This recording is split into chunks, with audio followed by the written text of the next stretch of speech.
Seberapa besar hasil ekshumasi dapat mengungkap penyebab kematian Sutrimo? Kita akan membahasnya bersama penasihat ahli Kapolri Arianto Sutadi dan juga psikolog forensik Reza Indragiri dan juga kuasa hukum keluarga Sutrimo Ibu Aan Rohaini. Namun kita sapa terlebih dahulu Ibu Aan terlebih dahulu di Banyumas, Jawa Tengah. Assalamualaikum Bu Aan dan juga Bapak-bapak, semoga sehat selalu.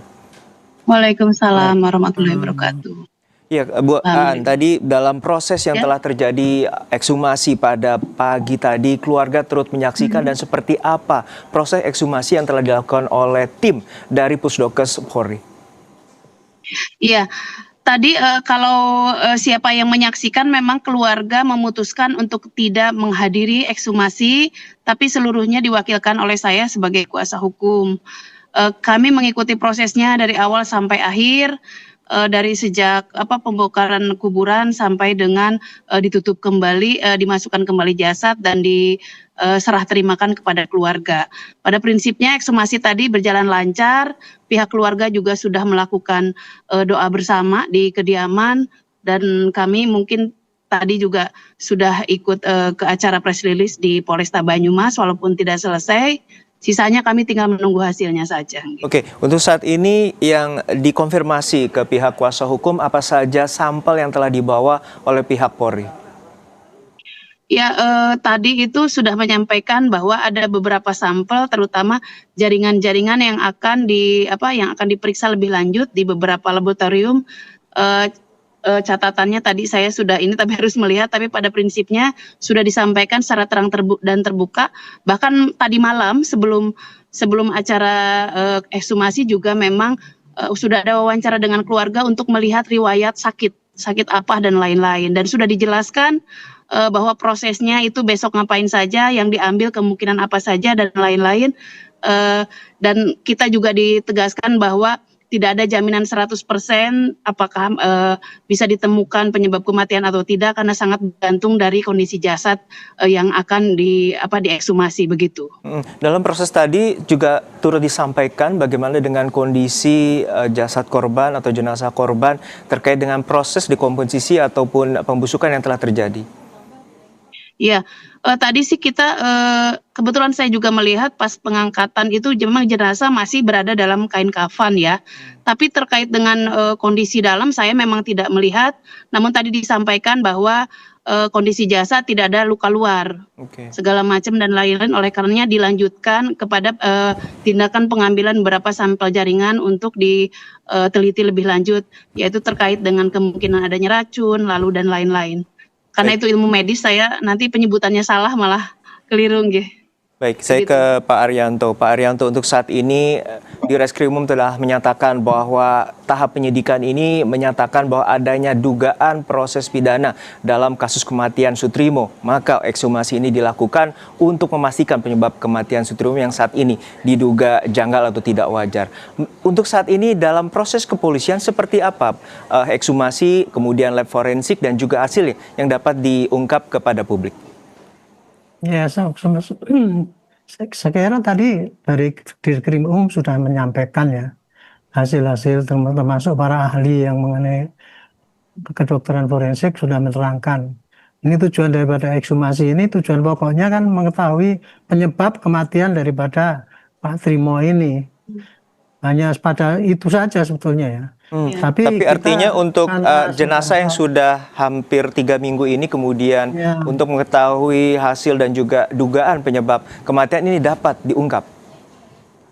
Ya, kalau secara teoritis tadi kan katanya kan ya, kalau yang namanya ekshumasi itu kalau lebih daripada 2 minggu itu tingkat pembusukannya sudah tinggi, dan kemudian hasilnya tadi ahli juga mengatakan ya kita nggak bisa mengharapkan banyak lah gitu. Gitu. Saya sendiri dari dulu juga eager banget kan ekshumasi itu segera dilakukan, tapi baru sekarang ini ya, tapi sudah alhamdulillah ini sudah dilakukan. Kalau kemarin tidak kan, wah kita mau ngomong apa kan. Nah, sekarang ini paling tidak bisa dicari-cari apa yang masih tersisa dan masih diperkirakan apa yang menyebabkan kematian itu aja. Itu baru disebutkan kematiannya loh, bukan siapa yang mematikan. Jadi karena masuknya racun itu masih perlu lagi dicari data-data yang bukan dari ekshumasi. Tapi data-data dari record daripada proses Pak Trimonya itu mulai datang ke tempat, kemudian diangkut dan kemudian dikebumikan itu yang pasti terus digali. Tadi contohnya Pak Diskrimum kan mengatakan bahwa sampai sekarang kita juga belum dapatkan HP-nya. Nah itu penting sekali itu untuk mengetahui itu sejarah daripada Pak Trimo itu. Jadi intinya Pak, ekshumasi ini hanya harapan kita, mudah-mudahan kita bisa segera tahu kira-kira penyebab kematiannya. Mudah-mudahan masih ada bukti yang kuat. Nah, kemudian langkah berikutnya adalah masuknya ke situ tuh diapakan, apa dipaksa, apa ditipu atau diapa gitu. Barulah ketahuan di situ ada tindak pidana apa tidak. Kalau itu nggak diketemukan ya kita belum bisa menyatakan itu tindak pidana gitu. Kira-kira tahap penyidikannya baru sampai situ, Pak. Oke, saya ke Mas Reza. Mas Reza, untuk saat ini bahwa polisi juga telah menyatakan bahwa kasus ini masuk dalam tahap penyidikan, ada dugaan pidana di sana dan polisi menyatakan bahwa salah satunya kematian Sutrimo ini janggal dan dapat mengungkap kasus ini dengan melakukan ekshumasi. Menurut Anda, proses ekshumasi yang dilakukan saat ini dapat mengungkap dan juga memberikan informasi kepada publik terang benderang terkait dengan kasus kematian Sutrimo dan apakah juga memiliki ketautan dengan kasus yang tengah menjerat mantan Jampitsus? Pertanyaan bagus, tapi saya pikir otoritas kedokteran forensik punya relevansi lebih tinggi untuk menjawab pertanyaan semacam itu. Walaupun memang dalam khazanah psikologi forensik juga ada otopsi, yaitu otopsi psikologis, namun sebatas rekonstruksi probabilistik, jadi ya tidak bisa juga terlalu banyak diandalkan untuk mengetahui situasi kematian seseorang, apakah kematiannya akibat situasi alami, sakit berat misalnya, ataukah akibat kecelakaan, atau akibat keputusan yang disengaja untuk mengakhiri hidup sendiri, atau juga kematian yang diakibatkan oleh orang lain.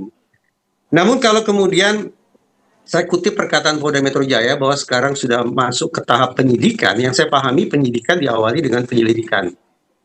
Pada tahap penyelidikan, pihak kepolisian ingin menentukan apakah suatu peristiwa itu tergolong sebagai pidana atau tidak. Nah, jadi pertanyaan bagi saya adalah, kalau ekshumasinya dilakukan pada hari ini, baru dilakukan pada hari ini, dan pada waktu sebelumnya belum pernah dilakukan otopsi, lantas metode apa yang digunakan oleh otoritas kepolisian untuk menentukan bahwa memang ada peristiwa pidana dalam kematian almarhum Sutrimo? Saya tidak tahu metode apa yang digunakan. Sekali lagi, apakah dulu jangan-jangan polisi pernah menggunakan metode otopsi psikologis? Saya tandaskan lagi. Sedahsyat-dahsyatnya, sebagus-bagusnya otopsi psikologis, tetap saja itu hanya merupakan rekonstruksi probabilistik. Otopsi, ekshumasi yang dilakukan oleh otoritas kedokteran forensik jauh lebih bisa diandalkan untuk itu. Jadi, penggunaan kosakata penyidikan itu justru bagi saya memunculkan pertanyaan susulan tentang metode saintifik apa yang digunakan oleh kepolisian untuk menentukan bahwa memang ini merupakan sebuah peristiwa pidana. Baik, saya ke Pak Arianto. Pak Arianto, saat ini bahwa ada 27 saksi telah diperiksa oleh polisi dan juga menyatakan bahwa proses ekshumasi ini untuk menjadi salah satu bukti. Nah, menurut Anda apakah ini dapat menjadikan salah satu temuan bahwa untuk menetapkan salah satu tersangka? Namun jawabannya usai jeda hanya di Kompas Petang. Anda masih menyaksikan Kompas Petang terkait dengan dugaan kematian Sutrimo, pegawai mantan Jampitsus yang diduga kematiannya tidak wajar dan saat ini telah dilakukan ekshumasi terhadap jenazah korban. Saya akan menuju ke Ibu Aan Rohaini sebagai kuasa hukum korban atau keluarga korban. Bu Aan, untuk saat ini juga ada informasi bahwa kejanggalan itu menjadi pemicu keluarga korban untuk melaporkan ke pihak kepolisian dan juga akhirnya dilakukan ekshumasi pada saat ini. Namun saya ingin merujuk atau merunut pada informasi bahwa pada tanggal 19 hingga 23 Juli bahwa kondisi dari Sutrimo ini baik-baik saja dan sehat. Bahkan mengirimkan secara rutin aktivitas kesehariannya kepada keluarga terkait kesehatan dan lain sebagainya, tidak ada masalah. Untuk detik-detik terakhir terutama pada tanggal 23 Juli, informasi itu diberikan oleh siapa dan diterima siapa, dan kemudian ada informasi kematian pada pagi hari pada tanggal 23 Juli.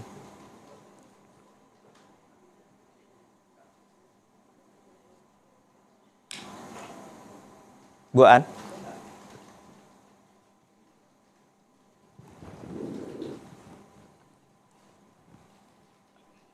Audionya termute.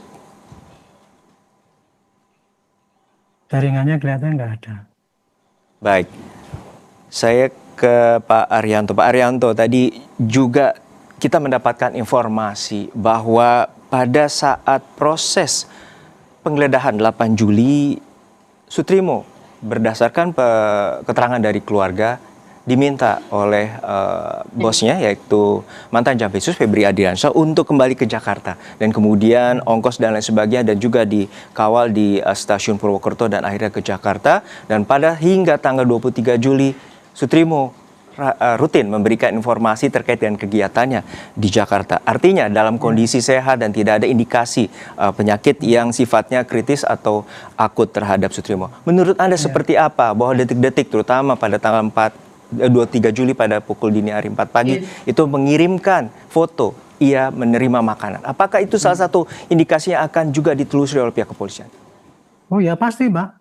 Itu menurut keterangan daripada kemarin itu ibu itu Aan itu tadi kan, kemarin pagi itu si Trimo masih ngirim gambar-gambar gitu.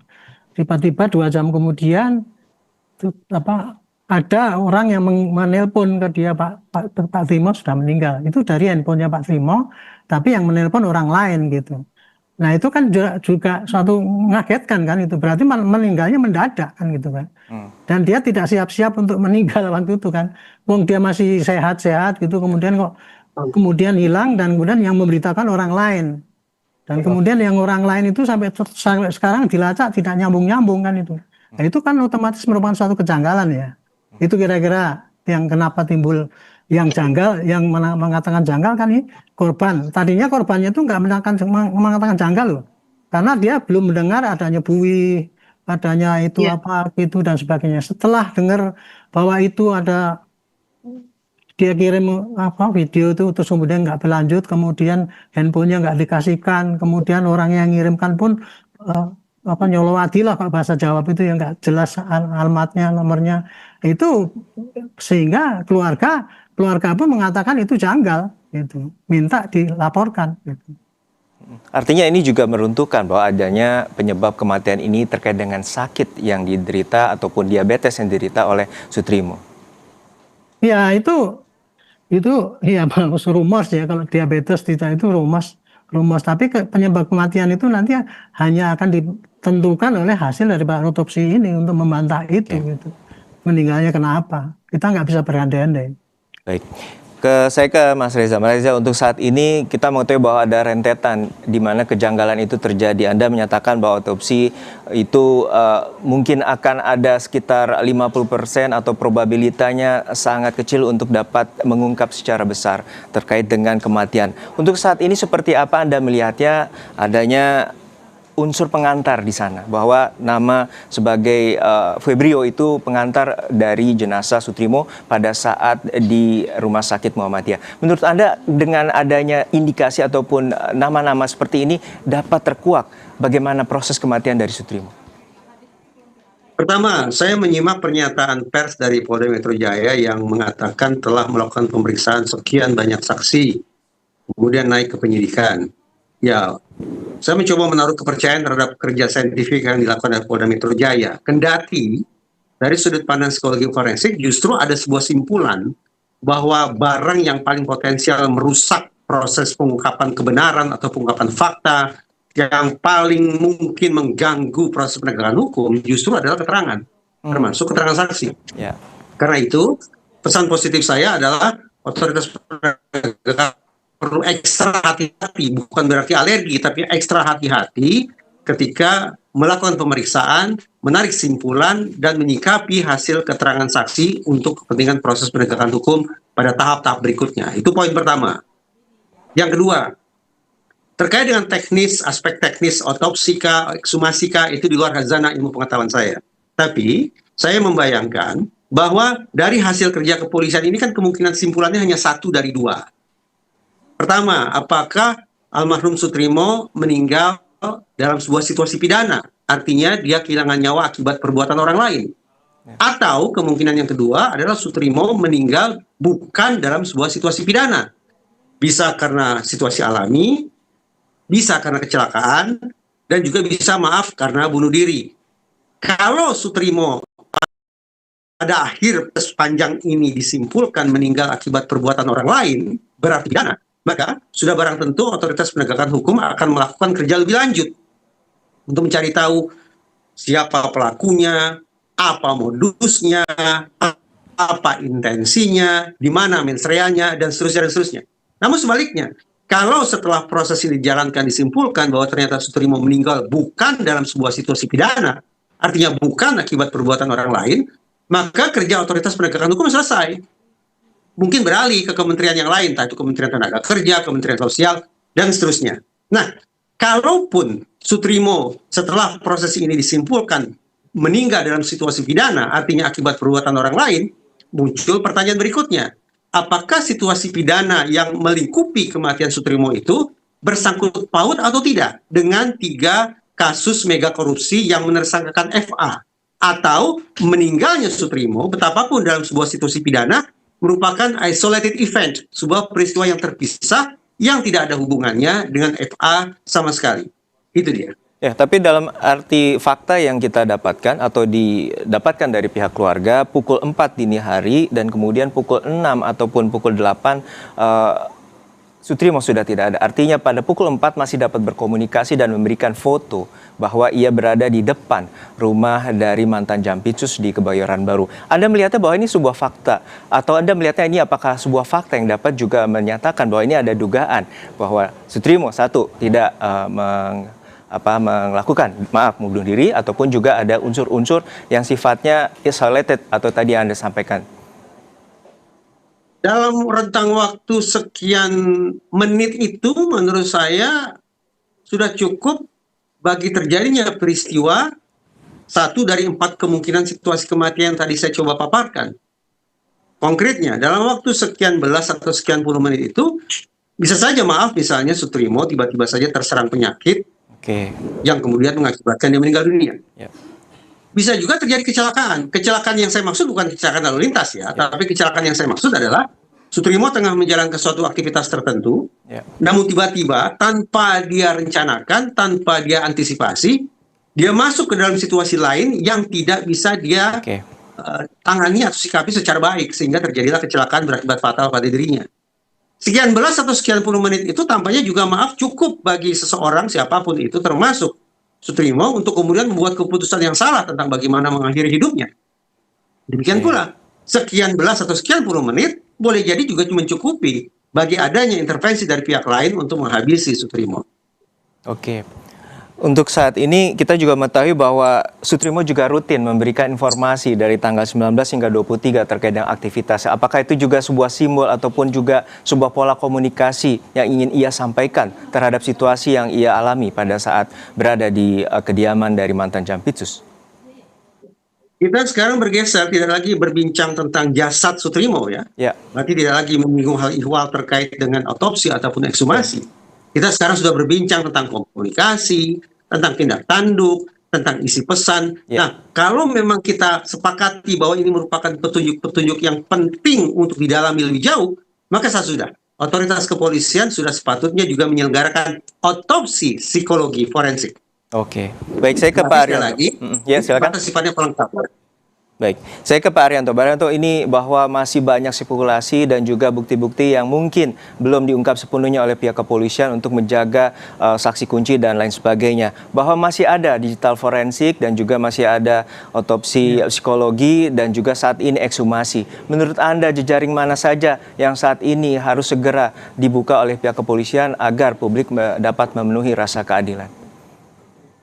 Kalau menurut saya ya, polisi sekarang pasti lebih berhati-hati, tidak sangat terbuka. Kalau dia menemukan suatu data gitu ya, dia pasti akan untuk internalnya sendiri untuk dikembangkan lebih lanjut. Karena kalau sedikit-sedikit sudah disampaikan, kita makin susah itu mengejar. Ibarat sekarang ini ya, menghadapi suatu kejahatan itu ya, itu sebagai polisi pengalaman saya, pasti lawan itu akan menghilangkan jejak, Pak. Gitu. Nah, kalau kita penyidikan itu terbuka, maka begitu kita mau lari ke jejak sana itu sudah dihapus duluan gitu. Makanya polisi kebanyakan walaupun sudah dapat informasi banyak, itu dia tidak terbuka untuk umum gitu. Nah, tapi kalau untuk yang seperti ini, ekshumasi ini penting karena sudah jelas kan, sudah nggak ada lagi barang yang dirahasiakan lagi lah kira-kira gitu. Tapi kalau informasi-informasi yang kira-kira harus di-keep demi penyidikan lebih lanjut itu pasti polisi akan sangat hati-hati untuk membuka, sehingga publik ya harus bersaksi. Justru publik kalau bisa ditambah partisipasi, ada informasi gini tolong sampaikan pada penyidik, itu cara memudahkan untuk membuka kasus misteri ini. Baik, itu jejaring terkait dengan digital forensik, kamera pemantau atau CCTV, terutama lokasi dugaan kematian Sutrimo di klinik kecantikan itu hanya berjarak 400 meter dari rumah mantan Jampisus, dan juga saat ini upaya ekshumasi kita nantikan sekitar 2 atau hingga 3 minggu hasil dari laboratorium forensik. Sekali lagi terima kasih Bapak Arianto Sutadi, penasehat ahli Kapolri, dan juga Pak Reza Indragiri, psikolog forensik, telah berbagi perspektif bersama kami di Kompas Petang. Sehat selalu.